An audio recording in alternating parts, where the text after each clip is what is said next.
I'm just uncertain. Isn't that the status of our interpersonal relationships so many times? Whether we're talking about a friendship relationship or a work relationship. We're uncertain of where we stand in the relationship, uncertain of the familiarity or the formalness of the relationship, and uncertain of how to figure the relationship out. All of this uncertainty impacts our interpersonal communication. In this video, we will briefly explore 7 relationship theories. My goal is that if you know more about the theories of how relationships work, you will be able to reduce your uncertainty in all of your relationships. To cover 7 theories, we'll have to go quick. So here we go. Let's explore the hows and whys of why relationships develop. Relationship theory number 1, the attraction theory. This theory suggests that relationships develop because of some real basic reasons. For instance, we're generally attracted to people who are similar to us in a variety of ways. Just think about the energy that you could spend sorting things out, arguing about things if you're not similar. We only have so much energy to spend. And so we generally like people that we are around and that we find reinforce our conversations and actions.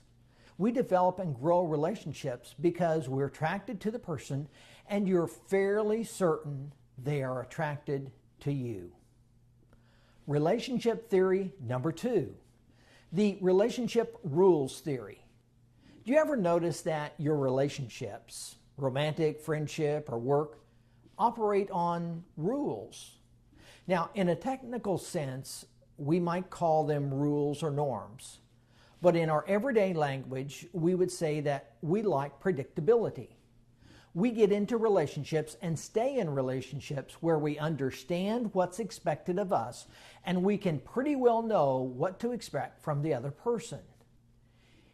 It may not always be exactly to our liking, but we're willing to stay in the relationship until the rules are broken. Relationships are built on the expected, according to this theory, and when that goes away, so does the depth of the relationship, or possibly the relationship itself goes away. Relationship theory number 3, the relationship didactic theory. I like this theory because it goes a little deeper and says that while we expect and like certain things in a relationship, we balance that with the desire for the opposite. For example, we like closeness, and the opposite of that is autonomy. If we feel too close or if we feel smothered, the desire for autonomy increases. We're constantly balancing or seeking to find balances like this in our relationships.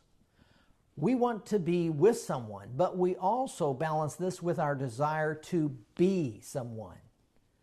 Relationships can be complicated. Relationship theory number 4, the social penetration theory.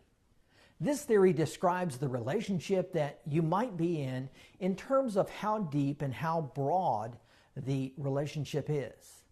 Think about it. With some people you've developed a relationship with, you gradually come to the point where you can share your deepest thoughts.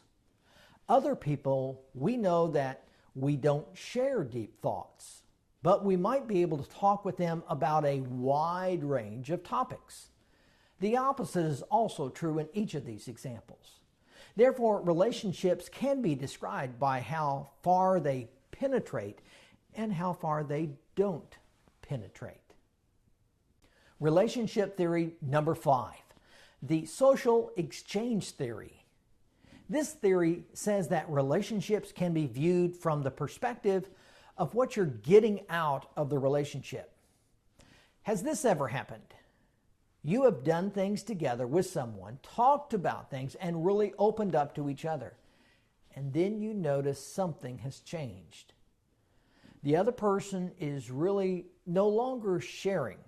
They're sort of closing themselves off to you. And all of a sudden you realize the relationship is one-sided. The social exchange theory says that if you're not receiving as much as you invest in a relationship, that relationship will soon fade. Relationship theory number 6, the equity theory. This continues the social exchange theory by saying that most people want equality in their relationships. This is often seen in a negative way with household chores or work chores. We like it when each party carries their own weight. Relationship theory number 7, the politeness theory. What is politeness, and to whom are we polite? Politeness might be described as those respectful, considerate, and positive comments and actions that we exhibit. But are we as polite and even more polite to the people we are in relationships with? Someone observed one time that we ought to be the most polite, courteous, and loving toward the people we say we love and care about. How many times is the opposite actually true? The point of all this discussion of relationship theories is that whether you're talking about stages of relationships, theories, or relationship communication, these things don't just happen. They can be explained, and by understanding them better, we can make better choices. And better choices reduce uncertainty.